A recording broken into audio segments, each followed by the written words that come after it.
வணக்கம் அன்பர்களே, நான் உங்களில் ஒருவன் ஈஸி. இன்னைக்கு நம்ம எங்கே வந்திருக்கோம்னு பார்த்தீங்கன்னா, கார் டீட்டெயிலிங் சென்டர் அப்படின்ற ஒரு பிளேஸ்க்கு வந்திருக்கோம். இங்கே வந்து இந்த கார் வாஷ், பைக் வாஷ் அதெல்லாம் வந்து பண்ணுவாங்க. ப்ளஸ் வந்து காரோட இன்டீரியர் கிளீனிங், டீட்டெயிலிங் இது எல்லாமே வந்து பண்ணுவாங்க. ஸோ அப்படிப்பட்ட இடத்துக்கு தான் இன்றைக்கி வந்திருக்கோம். இந்த இடத்தோட பேர் வந்து டைமண்ட் க்ளோ கார் ஸ்பா அப்படின்னு சொல்லலாம். ஸோ இவங்க வந்து இதோட ஃபவுண்டர் யாருன்னு பார்த்தீங்கன்னா மிஸ்டர் தினேஷ். அவர் தான் இன்றைக்கி நம்ம இந்த வீடியோவை எடுத்துக்கிறதுக்கு அலோவ் பண்ணியிருக்காரு. ஸோ இந்த ப்ராசஸை நம்மளோட கார் கிளீனிங்லேயே வந்து அதை வந்து ஜஸ்ட் ஓவராலாக கவர் பண்ணுறேன். ஸோ ஒரு சைடு வீடியோ ரன் ஆகிட்டு இருக்கும், நான் உங்களுக்கு க்ளீனாக எக்ஸ்பிளைன் பண்ணுறேன். ஸோ இதில் என்ன பார்க்க போகிறோன்னு பார்த்தீங்கன்னா, ஒரு டீட்டெயிலிங் சென்டரில் இந்த க்ளீனிங் ப்ராசஸ் எப்படி பண்ணுறாங்க, ஸோ இன்டீரியரில் எப்படி க்ளீன் பண்ணுறாங்க, எக்ஸ்டீரியரில் எப்படி க்ளீன் பண்ணுறாங்க, அடுத்தது க்ளீனிங் மெட்டீரியல்ஸ் இவங்க எப்படி யூஸ் பண்ணுறாங்க, என்ன யூஸ் பண்ணுறாங்க, அதுக்கப்புறம் வந்து ஒரு சின்ன டிப் தரேன். நீங்கள் வந்து ஒரு வேளை கார் டீட்டெயிலிங் சென்டரில் பண்ணுறீங்கன்னா ஒரு விஷயத்த கண்டிப்பாக நீங்கள் நல்லா பார்த்துக்கிட்டு இருக்கணும், அந்த விஷயம் பண்ணக்கூடாது. அதுக்கப்புறம் வந்து இங்கே கார் டீட்டெயிலிங் சென்டரில் நம்ம போய் பண்ணுறதுனால நமக்கு என்ன அட்வான்டேஜஸ் இருக்குது, என்ன டிஸ்அட்வான்டேஜஸ் இருக்குது, இது பண்ணுறது நமக்கு ஒர்த்தா இல்லையா அப்படிங்கிறத பற்றியும் பார்த்துடலாம். இந்த வீடியோவை நீங்கள் என்ன சப்ஸ்கிரைப் பண்ணாமல் பார்த்துட்ருக்கீங்கன்னா தயவு செஞ்சு சப்ஸ்கிரைப் பண்ணிக்கோங்க. பக்கத்தில் இருக்க பெல் ஐக்கானையும் கிளிக் பண்ணிக்கோங்க. அப்போ தான் என்னோடய வீடியோக்கள் உங்களை வந்து சேரும். சரி, இப்போ ஃபஸ்ட்டு என்ன பார்க்கலாம் அப்படின்னு பார்த்தீங்கன்னா, இவங்க ப்ராசஸ் ஆஃப் க்ளீனிங் எப்படி இந்த க்ளீனிங் ப்ராசஸை இவங்க ஃபாலோ பண்ணுறாங்கன்னு பார்த்தீங்கன்னா, ஃபஸ்ட்டு இன்டீரியரில் வந்து வேக்கம் க்ளீனிங் பண்ணிடுறாங்க. ஸோ கீழே இருக்கிற அதாவது உங்களோட ஃப்ளோர் மேட்ஸ்லாம் எடுத்துகிட்டு ரிமூவ் பண்ணிவிட்டு அங்கே இருக்கிற மண், அழுக்கு எல்லாத்தையுமே வந்து நல்ல ஒரு ஹை பவர், சக் பவர் இருக்கிற ஒரு வேக்கம் கிளீனர் மூலிமா அதை க்ளீன் பண்ணிடுறாங்க. அதுக்கப்புறம் உங்களோட interior dashboard, steering wheel, leather seats, அப்புறம் வந்து உங்களோட டோர் பேட்ஸ், அப்புறம் இன்டீரியர் மிரர்ஸ் இது எல்லாத்தையுமே வந்து ஒன் பை ஒன் க்ளீன் பண்ணுறாங்க. ஒவ்வொரு மெட்டீரியலுக்கும் ஒவ்வொரு க்ளீனிங் கிட் வச்சுருக்காங்க. ஃபார் எக்ஸாம்பிள் வந்து டேஷ்போர்ட் க்ளீனர் இருக்குது. அதுக்கப்புறம் வந்து உங்களுக்கு லெதர் சீட்ஸ், அந்த லெதர் யூஸ் ஆகிருக்கிற இடத்தெல்லாம் வந்து க்ளீன் பண்ணுறதுக்கு லெதர் க்ளீனர் இருக்குது. அதுக்கப்புறம் வந்து மிரர்ஸை வந்து க்ளீன் பண்ணுறதுக்கு அந்த மிரர் க்ளீனிங் கிட் ஒன்று வச்சுருக்காங்க. ஸோ இந்த மாதிரி ஒவ்வொரு மெட்டீரியலுக்கு ஏற்ற மாதிரி க்ளீனிங் கிட்டை வச்சு இவங்க க்ளீன் பண்ணுறாங்க. ஸோ இதுதான் இன்டீரியர் ஓவராலாக வந்து அவங்க எப்படி க்ளீன் பண்ணுறாங்கிறது வந்து. அடுத்தது எக்ஸ்டீரியர் அப்படின்னு பார்த்தோம்னா, ஸோ ஃபஸ்ட் அவங்க வந்து ஒரு 4 வீல்ஸ்லேயும் ஒரு ஸ்ப்ரே பண்ணுறாங்க. ஸோ எதுக்கு பண்ணுறாங்கன்னு பார்த்தீங்கன்னா, அதில் இருக்கிற மண்ணோ இல்லை அதில் இருக்கிற ரஸ்ட்டோ வந்து அந்த லூப்ரிகேஷன் ஆயில் மூலியமாவோ இல்லை லூப்ரிகேஷன் லிக்விட் மூலியமாவோ கொஞ்சம் வெட் ஆயிடுது. ஸோ அது வெட் ஆகிறதுனால ஹை ப்ரெஷர் மூலிமா அவங்க வாட்டரை வந்து அதில் ஸ்ப்ரே பண்ணும்போது அது ஈஸியாக ரிமூவ் ஆகிடுது. அதனால் வந்து அவங்க அந்த லிக்விடை வந்து 4 வீல்லையும் வந்து ஸ்ப்ரே பண்ணுறாங்க. ஸோ இந்த ஸ்ப்ரே பண்ணி முடித்ததுக்கு அப்புறமேட்டு அவங்க 4 வீல்லையும் ஹை ப்ரெஷர் வாட்டரை வச்சு ஸ்ப்ரே பண்ணுறாங்க. ஸோ அதை ஸ்ப்ரே பண்ணதுக்கு அப்புறமேட்டு அதில் இருக்கிற அந்த டஸ்ட் எல்லாம் கீழே விழுந்ததுக்கு அப்புறமேட்டு அவங்க வந்து வண்டி ஆல்ரெடி ரேம்பில் ஏற்றிருக்காங்க. ஸோ ரேம்பை வந்து ரைஸ் பண்ணுறாங்க. ஸோ ரேம்பை ரைஸ் பண்ணால் நமக்கு அண்டர் பாடியில் வந்து அவங்க க்ளீனிங் ப்ராசஸ் ஸ்டார்ட் பண்ணுறதுக்காக ரேம்பை ரைஸ் பண்ணுறாங்க. ஸோ ரேம்பை ரைஸ் பண்ணிவிட்டு அண்டர் பாடியில் அவங்க வந்து வாட்டர் ஸ்ப்ரே பண்ணுறாங்க. அதே மாதிரி வீல் ஆர்ச்சஸ்லையும் அவங்க வாட்டரை ஸ்ப்ரே பண்ணுறாங்க. ஸோ இந்த வீல் ஆர்ச்சஸ், அப்புறம் வந்து இந்த மட் ஃப்ளாப்ஸ், இந்த மாதிரி கார்னர்ஸில் வந்து நிறையா வந்து சேரோ இல்லை அழுக்கோ வந்து தங்கியிருக்கிறதுக்கான வாய்ப்புகள் அதிகம். அதெல்லாம் அங்கே நல்லாவே வந்து கொஞ்சம் டைம் ஸ்பெண்ட் பண்ணி அதை ஸ்ப்ரே பண்ணி அங்கே இருக்கிற அழுக்கை ரிமூவ் பண்ணுறாங்க. அதுக்கப்புறமேட்டு அண்டர் பாடி சேஸில் வந்து ஃபுல் அண்ட் ஃபுல் வந்து அவங்க வந்து வாட்டர் ஸ்ப்ரே பண்ணுறாங்க. ஸோ இப்போ அண்டர் பாடி அப்படிங்க வரும்போது அந்த ரேம்பில் அவங்க ஏற்றும் போதுன்னு பார்த்தீங்கன்னா, நிறையா வாட்டர் வாஷ் பண்ணுற ஏரியாவில் உங்களுக்கு எய்தர் வந்து ஒரு சின்னதாக ஒரு ராடோ இல்லை ஒரு ரப்பர் பீஸோ வச்சு உங்களோட சேஸை தான் வந்து அது மெயினாக வந்து தாங்குற மாதிரி அவங்க வந்து ரேம்பை வந்து ரைஸ் பண்ணுவாங்க. பட் இங்கே வந்து அந்த அடியில் கூட சின்னதாக எந்த விதத்துலையும் டேமேஜ் ஆகிடக்கூடாதுங்கிறதுக்காக நீங்கள் நார்மலாக வண்டியை போய் நிறுத்தி அப்படியே வீல் மூலியமாகவே அந்த ஃபுல் பேலன்ஸும் உங்களோட இந்த 4 வீல்ஸ் தான் வந்து உங்களோட காரோட பேலன்ஸை வந்து அப்ரைஸில் இருக்கும் போதுமே பண்ண போதே தவிர சேஸில் இவங்க அந்த வெயிட்டை ஆட் பண்ணலை. ஸோ அது வந்து ஒரு நல்ல விஷயமா பார்க்குறேன் நான் இந்த டைமண்ட் க்ளோ கார் ஸ்பாவில். ஸோ இது பண்ணதுக்கு அப்புறமேட்டு உங்களுக்கு அண்டர் பாடி முடித்ததுக்கப்புறம் வண்டியை வந்து திரும்ப கீழே கொண்டு வந்துட்டு ஃபஸ்ட்டு எக்ஸ்டீரியர் ஃபுல்லாக வந்து வாட்டரை வச்சு நல்லா ஸ்ப்ரே பண்ணுறாங்க. ஸோ அதில் இருக்க சின்ன சின்ன மண், தூசு இது எல்லாமே வந்து இந்த வாட்டரை ஸ்ப்ரே பண்ணுறதுனால கீழே இறங்கிடுது. விச் மீன்ஸ் ஹை ப்ரெஷரில் பண்ணுறதுனால உடனே வந்து அது ரிமூவ் ஆகுது. இது ஏன் ஹை ப்ரெஷர் பண்ணுறது நல்லதுன்னு கேட்டிங்கன்னா, நம்ம தனியாக வந்து தண்ணியை ஊற்றி பக்கெட்டில் பிடிச்சி தண்ணி ஊற்றி க்ளீன் பண்ணுற மாதிரிலாம் இல்லை. நார்மல் பைப்பில் நம்ம ப்ரெஷர் பண்ணுறோன்னா அந்த மண் அப்படியே ஒட்டிக்கிட்டு இருக்கிறதுக்கான வாய்ப்புகள் அதிகம். ஏன்னா அது மேலே எந்த விதமான ஃபோர்ஸும் இல்லாமல் ஜஸ்ட் வாட்டர் மட்டும் படுறதுனால. பட் இதே வந்து ஹை ப்ரெஷர் பண்ணும்போது ஃபோர்ஸ் அதிகமாக இருக்கிறதுனால அது தானாகவே கீழே விழுந்துடும். உங்களுக்கு ஸ்க்ராச்சஸ் விழுவுறதுக்கான வாய்ப்புகள் கம்மி மற்ற ப்ராசஸை கம்பேர் பண்ணும்போது.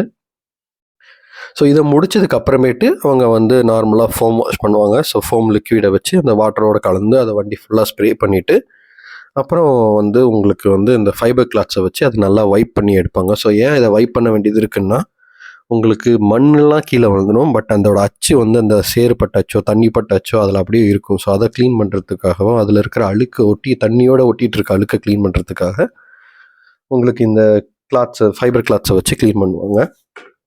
ஸோ அதை க்ளீன் பண்ணி முடிச்சதுக்கப்புறமேட்டு மறுபடியும் வந்து பாடி ஃபுல்லாக வாட்டர் வாஷ் பண்ணிவிட்டு அதை வந்து ட்ரை பண்ணிவிட்டு அப்புறம் ட்ரை கிளாத்தை வச்சு ஒரு 3 to 4 டைம்ஸ் ஒரு 3 ட்ரை கிளாத்ஸை வச்சு டிஃப்ரெண்ட் டைப்ஸ் ஆஃப் ட்ரை கிளாத்ஸை வச்சு அந்த பேனல்ஸ் ஃபுல்லாக க்ளீன் பண்ணி அது கொஞ்சம் நல்லா க்ளோ ஆகிற மாதிரி கொண்டு பண்ணுறாங்க.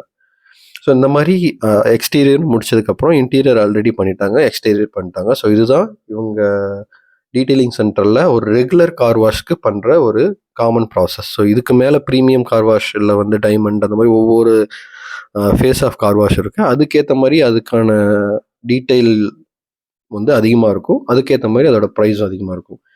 ஸோ இப்போ காமனாக ஒரு ரெகுலர் கார் வாஷ்க்கு நீங்கள் ஒரு 400 ஸ்பெண்ட் பண்ண வேண்டியது இருக்குன்னு வச்சுக்கோங்களேன். ஸோ இதுதான் வந்து ப்ராசஸ். ஸோ இவங்க மெட்டீரியல்ஸ்ன்னு சொன்ன மாதிரி நம்ம முன்ன சொல்லியிருந்த மாதிரி ஒவ்வொரு பேனல்ஸ்க்கும் ஒவ்வொரு மெட்டீரியல்ஸ்க்கு ஏற்ற மாதிரி அவங்க வந்து க்ளீனிங் கிட்ஸும் வச்சுருக்காங்க. ப்ளஸ் வந்து இதோட அட்வான்டேஜஸ் அப்படின்னு பார்த்தீங்கன்னா, கண்டிப்பாக வந்து நல்லா மழை பெஞ்சிட்டு இருந்திருக்கு. அதில் வந்து நல்ல டர்ட் அதிகமாக இருக்கும், சேர் நிறையா பட்டிருக்கும், ஃபுல்லாக வந்து ஒரு மாதிரி கலரே சேஞ்ச் ஆகிருக்கும் வண்டியில்.